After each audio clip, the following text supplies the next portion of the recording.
Movie का main character सियोंग दिखाया जाता है और उसकी बेटी का बर्थडे होता है, इसीलिए सियोंग की मदर उसे कुछ पैसे देती है ताकि वो अपनी बेटी को डिनर पर ले जा सके। लेकिन अब सियोंग को और पैसों की जरूरत होती है, तो इसीलिए वो अपनी मदर का एटीएम कार्ड चुरा लेता है। इसके बाद वो अपनी मदर के सारे पैसे चुरा लेता है और पैसों को वो लगा देता है हॉर्स राइडिंग में, और इस गेम में वो 4 मिलियन वॉन जीत जाता है। अब सियोंग ने एक कंपनी से बहुत सारे पैसे उधार ले रखे थे, तो इसीलिए वही लोग उसके पीछे पड़ जाते हैं। इसके बाद वो सियोंग को पकड़ ही लेते हैं और वो उसे काफी मारते हैं। और जब सियोंग उनके पैसे लुटाने के लिए अपने पॉकेट्स चेक करता है तो वो देखता है कि उसके पास तो पैसे हैं ही नहीं, यानी वो वाले पैसे जिसने हॉर्स राइडिंग में जीते थे। और तब उसे याद आता है कि जब वो इन लोगों से बचकर भाग रहा था तो वो एक लड़की से टकरा गया था, तो जरूर उसी लड़की ने ही उसकी जेब काट ली। अब क्योंकि सियोंग के पास पैसे तो होते ही नहीं, तो इसीलिए वो लोग उसे 1 महीने का और टाइम देते हैं जिसमें कि वो उनके पैसे लौटा दे। इसके बाद सियोंग कुछ पैसों का अरेंज करता है और अपनी बेटी को डिनर पर ले जाता है। इसके बाद सियोंग जल्दी से स्टेशन पर पहुंचता है, लेकिन अनलकीली उसकी ट्रेन तो मिस हो गई थी। और जब सियोंग वहां पर बैठकर ट्रेन की आने का वेट कर रहा था कि तभी अचानक से उसके पास एक आदमी आता है और ये अननोन पर्सन था, यानी सियोंग उसके बारे में कुछ नहीं जानता था। फिर वो अननोन पर्सन सियोंग को कहता है कि मैं तुम्हारे साथ एक गेम खेलना चाहता हूँ। वो सियोंग को कहता है कि अगर तुम इस गेम में जीत गए तो मैं तुम्हें 1 लाख वॉन दूंगा। तब इतने सारे पैसों का सुनकर सियोंग के गेम खेलने के लिए एग्री हो जाता है। इसके बाद सियोंग काफी मार खाने के बाद ये गेम जीत जाता है,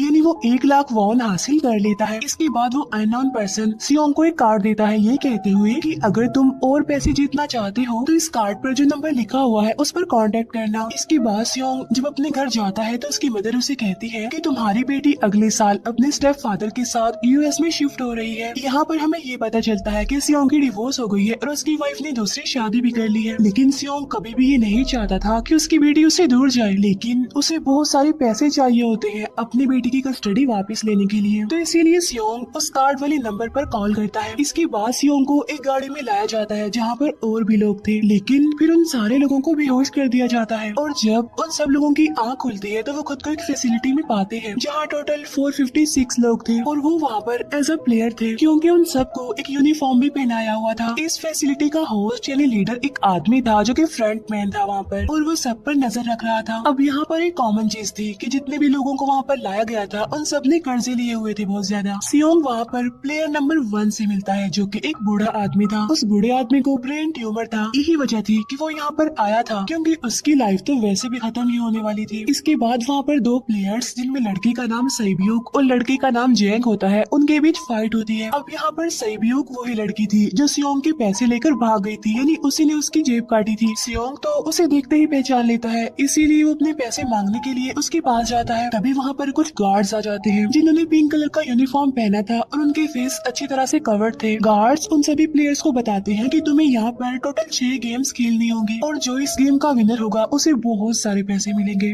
इसके बाद उन सबसे एक कॉन्ट्रैक्ट पर साइन करवाया जाता है और इस कॉन्ट्रैक्ट के 3 मेन रूल्स थे। पहला रूल ये कि कोई भी प्लेयर अपनी मर्जी से गेम को छोड़कर नहीं जा सकता। दूसरा रूल ये होता है कि जो भी प्लेयर खेलने से मना करेगा तो उस प्लेयर को एलिमिनेट कर दिया जाएगा, और उनके मुताबिक एलिमिनेट का मतलब क्या था ये तो हम आगे ही जानेंगे। गेम का तीसरा रूल ये था कि अगर मेजोरिटी इस गेम को खेलना नहीं चाहती तो वो इस गेम को छोड़कर जा सकते हैं। इसके बाद उन सबको गेम के लिए ले जाया जाता है। अब यहाँ पर सियोंग अपने क्लासमेट सैंगू से भी मिलता है जो कि उसे बचपन से जानता था। सियोंग उसे वहाँ पर देखकर काफी हैरान होता है क्योंकि वो तो किसी बिजनेस के लिए आउट ऑफ कंट्री चला गया था। अब पहले गेम के लिए वहाँ पर एक काफी बड़ी डॉल थी और इस गेम का रूल काफी सिंपल था, और वो ये था कि डॉल जब भी गाना गाएगी उन सबको आगे बढ़ना है, और जैसे ही वो गाना बंद करेगी तो उन सबको रुक जाना है और मूव नहीं करना है, और अगर कोई हिल गया तो उसे एलिमिनेट कर दिया जाएगा। अब स्टार्टिंग में तो ये सब कुछ उन्हें किसी प्रैंक की तरह लग रहा था, लेकिन जब एक लड़का हिल जाता है तो उसे शूट करके मार दिया जाता है, और यही होता है एलिमिनेट का मतलब, यानी उन्हें मार दिया जाएगा। अब ये देखकर वो सारे लोग काफी घबरा जाते हैं और उन्हें पता चल चुका था कि वो खतरे में है, इसीलिए लोग डरते हुए पैनिक करते हुए इधर उधर भागने लगते हैं।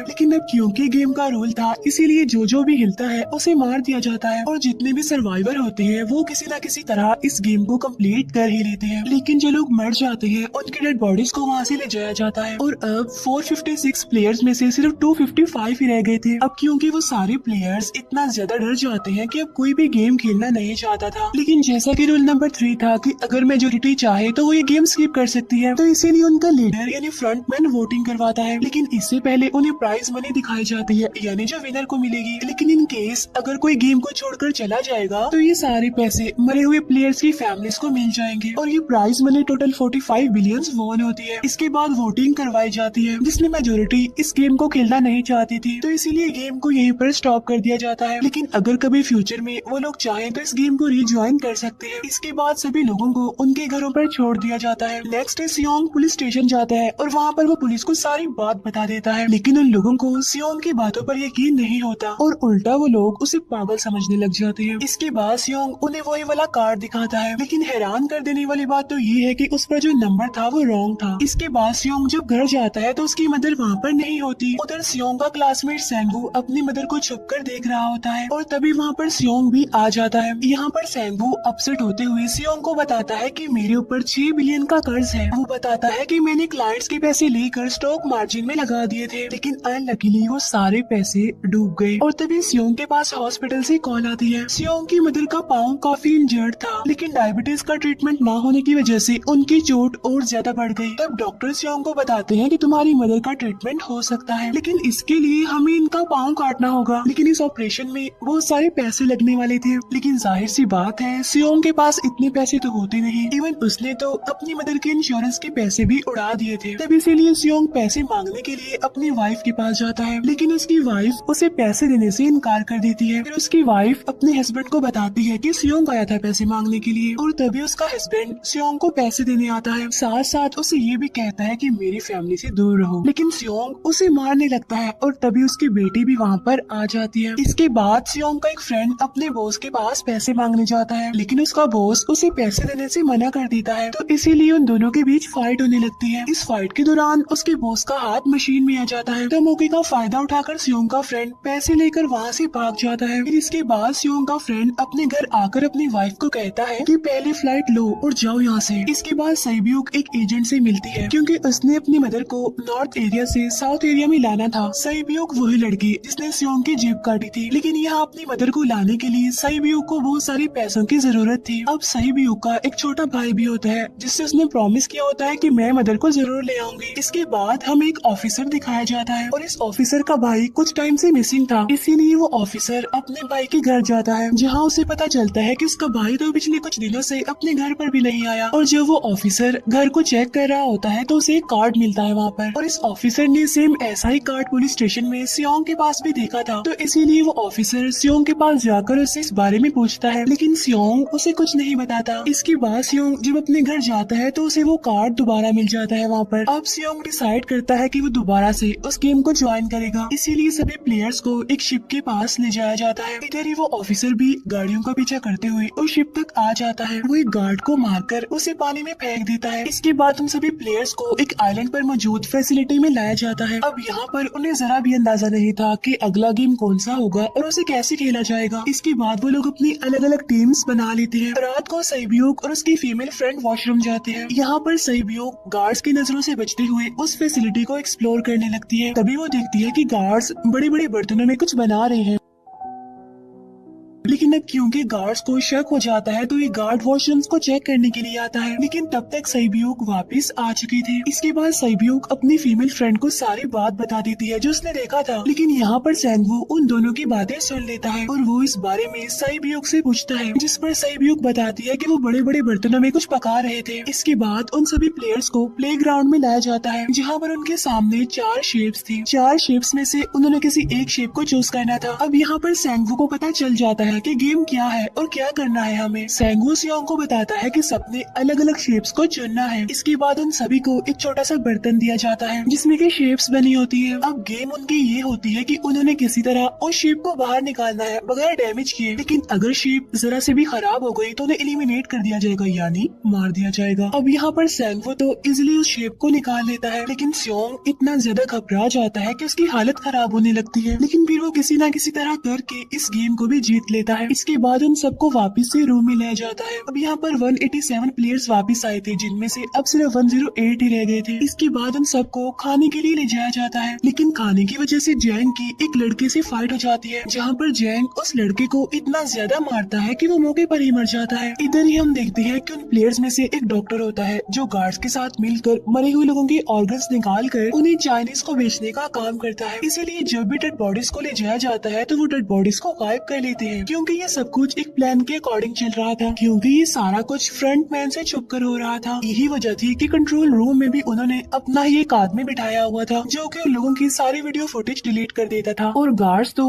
डॉक्टर को गेम के बारे में पहले ही बता देते थे ताकि वो सरवाइव कर सके। यहाँ पर एक गार्ड उसी प्लेयर डॉक्टर को बताता है कि आज हमने प्लेयर्स को जानबूझकर खाना कम दिया है ताकि वो आपस में लड़ने लगे, जिससे होगा ये कि सारे वीक प्लेयर्स गेम से आउट हो जाएंगे। साथ ही गार्ड डॉक्टर को अपनी अगली गेम के बारे में बता देता है। अब 30 मिनट के बाद वहाँ पर लाइट्स ऑफ होने वाली थी। अब यहाँ पर सैंगवो को पता था कि सियोंग की टीम जरूर कोई उल्टा काम करेगी, इसीलिए वो उस टीम को अपने पास बुलाकर उन्हें रिलैक्स रहने के लिए कहता है। उधर वो जो डॉक्टर प्लेयर होता है वो जैंग की टीम में शामिल हो जाता है। यहाँ पर डॉक्टर जैंग को बता देता है कि अगला गेम क्या होने वाला है। इसके बाद लाइट्स ऑफ हो जाती है और जैंग अपनी टीम के साथ मिलकर बाकी सभी को मारने लगता है। जैंग एक लड़की को मारकर सैबियो को मारने जाता है, लेकिन तभी सियोंग उसे बचा लेता है। इसके बाद गार्ड्स वहाँ पर आकर उन सभी को रोक लेते हैं और अब टोटल 80 लोग रह गए थे। इसके बाद उन सभी को तीसरे गेम के लिए ले जाया जाता है और यहाँ पर उन्हें 10-10 प्लेयर्स की एक टीम बनाने के लिए कहा जाता है, और वो लोग ऐसा ही करते हैं, अपनी अपनी टीम बना लेते हैं। अब क्योंकि जैंग को अगली गेम के बारे में पहले ही पता होता है, इसीलिए वो सैबियो की फीमेल फ्रेंड को अपनी टीम में नहीं रखता और वो अपनी टीम में सिर्फ मर्दों को ही रखता है। इसके बाद सैंगवो भी अपनी एक टीम बना लेता है। अब क्योंकि उन्हें एक प्लेयर की जरूरत थी, तो इसीलिए सैबियो की फीमेल फ्रेंड उनकी टीम में शामिल हो जाती है। और ये गेम असल में टग ऑफ वॉर का होता है, यानी उन्होंने अपने सामने वाली टीम को नीचे गिराना था। इसके बाद गेम स्टार्ट हो जाती है और जैंग की गेम बड़ी आसानी से इस गेम को जीत लेती है। इसके बाद बारी होती है सैंगवो की टीम की। तब प्लेयर नंबर 1 यानी वो बूढ़ा आदमी कहता है कि मैंने अपनी जिंदगी में बहुत सारी टग ऑफ वॉर्स खेल रखी है, इसीलिए उन सबको गाइड करता है कि इस गेम को कैसे जीतना है।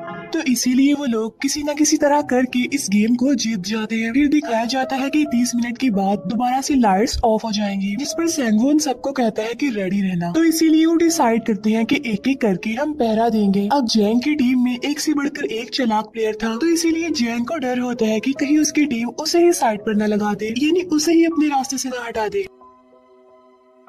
दूसरी तरफ डॉक्टर और गार्ड्स मिलकर डेड बॉडी के ऑर्गन्स निकाल रहे होते हैं और इन ऑर्गन्स को डिलीवर करने जाना था गार्ड नंबर 28 एंड 29। तब वो सभी एक डेड बॉडी के बारे में बातें करने लगती हैं, जिसकी सिर्फ एक किडनी थी और वो उसे ज़ॉम्बी कह रहे थे। अब यहाँ पर जो गार्ड नंबर 29 था, यानी जिसने वो ऑर्गन्स डिलीवर करने जाने थे, वो कोई और नहीं बल्कि वो ऑफिसर था जो गार्ड के बेस में वहाँ पर आया था। और ये सब बातें सुनकर उसे शक होता है कि शायद ये लोग मेरे भाई की बात कर रहे हैं, क्योंकि उसकी भी एक ही किडनी थी। इसके बाद नंबर 28 और 29 यानी वो ऑफिसर ऑर्गन को डिलीवर करने के लिए चले जाते हैं। रास्ते में वो ऑफिसर नोटिस करता है कि टनल में तो बॉम्ब लगा हुआ है। तब नंबर 28 उसे बताता है कि जब हम यहाँ से बाहर निकलेंगे तो इस जगह को ब्लास्ट कर दिया जाएगा। अब यहाँ पर वो ऑफिसर नंबर 28 से और इन्फॉर्मेशन लेने की कोशिश करता है, इसीलिए नंबर 28 को उस पर डाउट होने लगता है। इसीलिए वो उस ऑफिसर को अपना फेस दिखाने के लिए कहता है। अब यहाँ पर वो ऑफिसर अपना फेस भी दिखा देता है, साथ साथ वो नंबर 28 पर गन पॉइंट भी कर देता है। साथ साथ वो ऑफिसर उससे एक किडनी वाली आदमी के बारे में पूछता है कि वो कौन है जिसे तुम ज़ॉम्बी कहते थे, जिस पर वो नंबर 28 उससे कहता है कि वो तो एक लड़की थी। अब यहाँ पर नंबर 28 उस ऑफिसर को कहता है कि तुम लीडर के रूम में जाकर सारी इन्फॉर्मेशन देख सकते हो, वहाँ पर सबका डाटा है। ये जानने के बाद वो ऑफिसर नंबर 28 को मार डालता है। उधर वो डॉक्टर गार्ड से अगले गेम के बारे में पूछता है, लेकिन इस बार गार्ड्स को भी अगली गेम के बारे में पता नहीं होता। तब इसीलिए डॉक्टर को गुस्सा आ जाता है और वो एक गार्ड को पकड़ लेता है और उनकी फाइट होने लगती है। इसी फाइट में डॉक्टर उस गार्ड को मारकर वहाँ से भाग जाता है। इसके बाद एक गार्ड भी उसका पीछा करता है और वो दोनों प्लेग्राउंड में आ जाते हैं। यहाँ पर गार्ड डॉक्टर को अपनी बातों में फंसाकर उसे मारने वाला होता है, लेकिन तभी लीडर यानी फ्रंटमैन आकर उसे मार डालता है और बाद में वो उस डॉक्टर को भी मार डालते हैं। साथ साथ इन्हीं वहीं पर नंबर 28 की डेड बॉडी भी मिल जाती है, जिससे इन्हें ये पता चल जाता है कि फैसिलिटी में कोई घुस गया है। उधर वो ऑफिसर लीडर यानी फ्रंटमैन के रूम तक पहुँच जाता है। तब वो चेक करते करते एक ऐसे रूम में जाता है जहाँ पर सबके रिकॉर्ड्स थे और जब वो ऑफिसर रिकॉर्ड चेक कर रहा होता है तो उसे सभी विनर्स की एक लिस्ट मिलती है जिसमें उसके भाई का भी नाम था, यानी वो भी कभी विनर था। उधर सभी प्लेयर्स को फोर्थ गेम के लिए ले जाया जाता है जहाँ पर उन सबको अपना अपना पार्टनर चुनने के लिए कहा जाता है और वो प्लेयर्स करते भी ऐसा ही है, अपना अपना पार्टनर चुन लेते हैं। साइबियू की फीमेल फ्रेंड भी अपना पार्टनर ढूंढने की कोशिश करती है लेकिन कोई भी उसका पार्टनर बनने को तैयार ही नहीं था। इसके बाद सभी प्लेयर्स को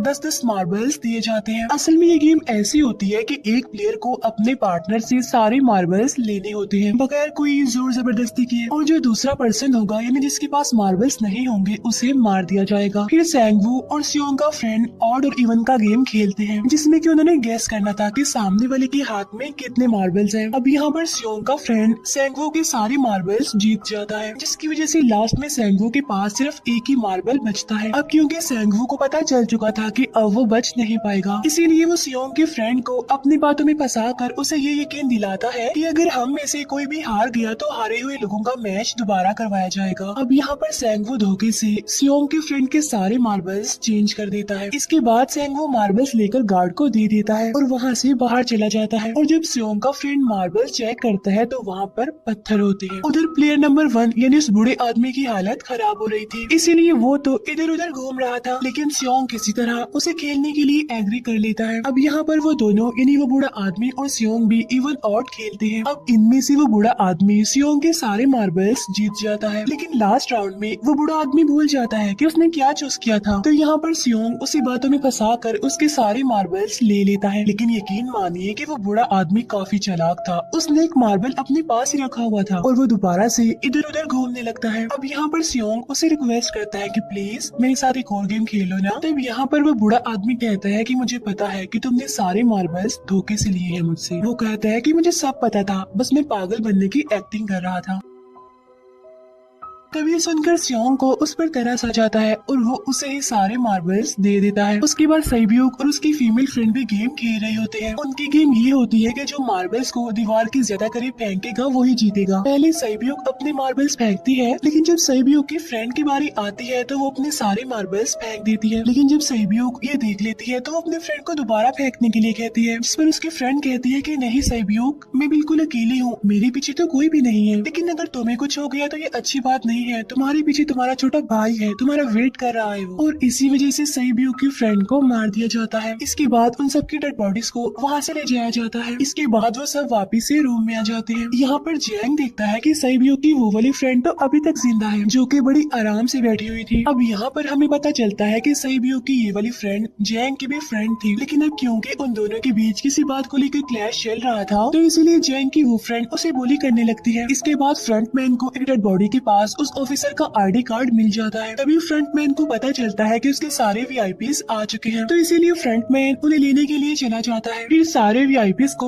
उनके रूम में लाया जाता है। इसके बाद फ्रंटमैन वीआईपीज के आने के बारे में एक और आदमी को जाकर बताता है और यही आदमी मेन होता है। और ये कौन होता है हम ये आगे जानेंगे। फिर नेक्स्ट डे उन सबको 5वीं गेम के लिए लाया जाता है जहाँ पर 1 से लेकर 16 तक नंबर पड़े होते हैं और वो सभी प्लेयर्स अपना अपना नंबर ले लेते हैं। नंबर का मतलब ये था कि जो नंबर भी एक प्लेयर पर आएगा उसके मुताबिक ही उसकी बारी आएगी। अब यहाँ पर लास्ट में पहला और आखिरी नंबर रह जाता है, यानी 1 और 16। तो यहाँ पर सियोंग कंफ्यूज हो जाता है कि उसे कौन सा नंबर चूज करना चाहिए। अगर उसने पहला नंबर लिया तो वो फंसेगा और मरेगा क्योंकि उसे नहीं पता कि गेम क्या है, और अगर लास्ट नंबर लेगा तो क्या पता उसकी बारी ही ना आए, टाइम कम रह जाए। और तभी वहाँ पर एक आदमी आ जाता है और वो सियोंग को कहता है कि मुझे पहला नंबर चाहिए क्योंकि मैं अपनी जिंदगी में कभी भी फर्स्ट नंबर पर नहीं आया। फिर इसके बाद उन्हें गेमिंग रूम में लाया जाता है। अब इस गेम का रूल ये होता है कि दिए हुए टाइम में उन्हें ब्रिज की दूसरी साइड पर जाना है। अब इसके बीच में 2 तरह के ग्लास लगे होते हैं, एक तो होता है आर्म ग्लास और एक होता है टेम्पर्ड ग्लास। आर्म ग्लास पर पाँव रखते ही वो टूट जाएगा और वो लोग नीचे गिर जाएंगे। इसके बाद गेम स्टार्ट हो जाता है और वो लोग एक एक करके मरने लगते हैं। फिर एक टाइम ऐसा आता है जब जैंग सबके सामने होता है और वो आगे ही नहीं बढ़ रहा होता। अब उनके पास एक ही रास्ता था, या तो वो आगे जाए या सारे ही मर जाएं। और तभी जैंग के सामने उसकी वही फ्रेंड आ जाती है जो उसे बुली कर रही थी और वो जैंग को कहती है कि मैंने तुम्हें कहा था कि जिस दिन तुमने मुझे धोखा दिया मैं तुम्हें मार दूंगी। इसके बाद वो जैंग को पकड़ लेती है और उसे लेकर नीचे कूद जाती है, जिसकी वजह से उन दोनों की मौत हो जाती है। अब वहाँ पर एक आदमी था जो कि ग्लास कंपनी में काम करता था और उसे पता था कि टेम्पर्ड ग्लास कौन सा है, लेकिन जब फ्रंट मैन को इस बात का पता चल जाता है तो वो लाइट्स ऑफ करवा देता है ताकि वो ग्लास को पहचान ही ना पाए। अब लास्ट में एक ही स्टेप बचता है और उनके पास तो टाइम ही नहीं था, इसीलिए सेंगवू उस आदमी को धक्का दे देता है। तो यहाँ पर सेंगवू, सियोंग और सैब्यूक ब्रिज को पार कर लेते हैं, लेकिन ग्लास टूटने की वजह से उन्हें काफी चोट लग जाती है, खास तौर पर सैब्यूक को।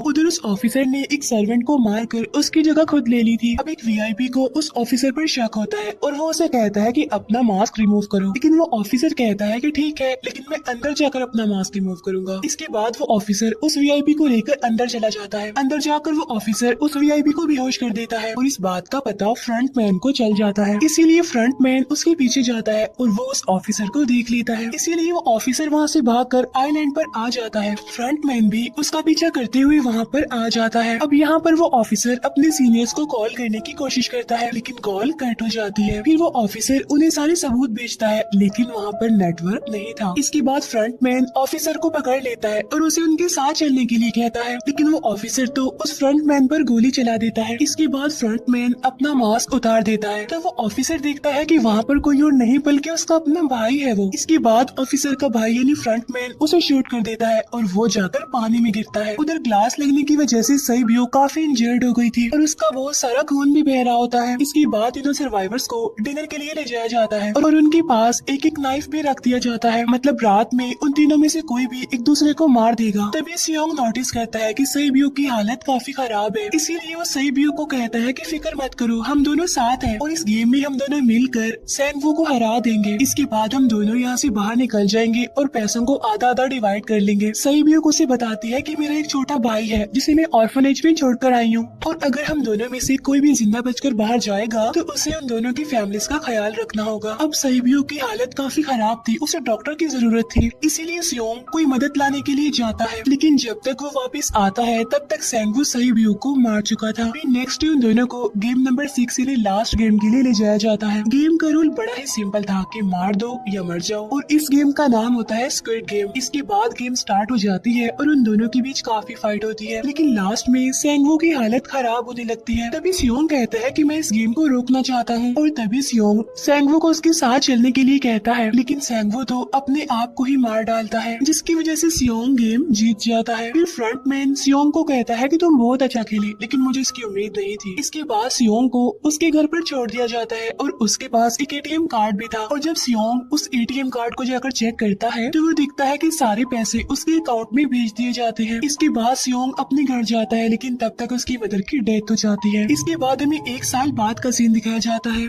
जहाँ पर हम देखते हैं कि सियोंग की हालत काफी खराब हो गई है, यानी वो अब काफी नशा करने लग गया है और उसने अब तक उन पैसों को हाथ तक नहीं लगाया। एक दिन एक फूल बेचने वाली औरत सियोंग के पास आती है और वो उसे सेम वैसा ही कार्ड देती है जिसमें एक एड्रेस लिखा हुआ था और फिर सियोंग उस एड्रेस पर जाता है, जहाँ पर उसे पता चलता है कि ये सारा किया धरा किसी और का नहीं बल्कि उस बूढ़े का है, प्लेयर नंबर 1 का, और वो अभी भी जिंदा है। यहाँ पर वो बूढ़ा आदमी सियोंग को बताता है कि मैं अपनी लाइफ से बोर हो चुका था और ये सारी गेम मैंने अपने क्लाइंट्स के साथ मिलकर बनाई ताकि मैं लोगों को मरता हुआ देखकर एंजॉय कर सकूं, लेकिन हाँ, हमने किसी को मजबूर नहीं किया था ऐसा करने के लिए और मैंने गेम में इसीलिए पार्टिसिपेट किया क्योंकि गेम देखने से ज्यादा उसे खेलने में मजा आता है। वो कहता है जो पैसे तुम्हारे पास है वो मेरे ही हैं और ये कहते ही उस बूढ़े आदमी की मौत हो जाती है। इसके बाद सियोंग सैब्यूक के छोटे भाई के पास जाता है और उसे लेकर वो जाता है सेंगवू की मदर के पास और वो सेंगवू की मदर को कहता है कि इस बच्चे का ख्याल रखना, साथ साथ वो उसे एक बैग भी देता है जिसमें बहुत सारे पैसे होते हैं। इसके बाद सियोंग स्टेशन पर जाता है जहाँ पर उसे वही अननोन पर्सन मिलता है जो कि उसे मूवी के स्टार्ट में भी मिला था। यहाँ पर सियोंग उसका पीछा भी करता है, लेकिन तब तक वो भाग चुका था। फिर सियोंग उस कार्ड वाले नंबर पर कॉल करता है और वो पूछता है कि तुम लोग कौन हो और लोगों के साथ ऐसा क्यों कर रहे हो, क्यों खेल रहे हो लोगों की जिंदगी से। लेकिन आगे से उसे रिस्पॉन्स आता है कि सियोंग अगर तुमने जिंदा बचना है तो प्लेन में चढ़ जाओ और इसी के साथ ही मूवी यहीं पर एंड हो जाती है।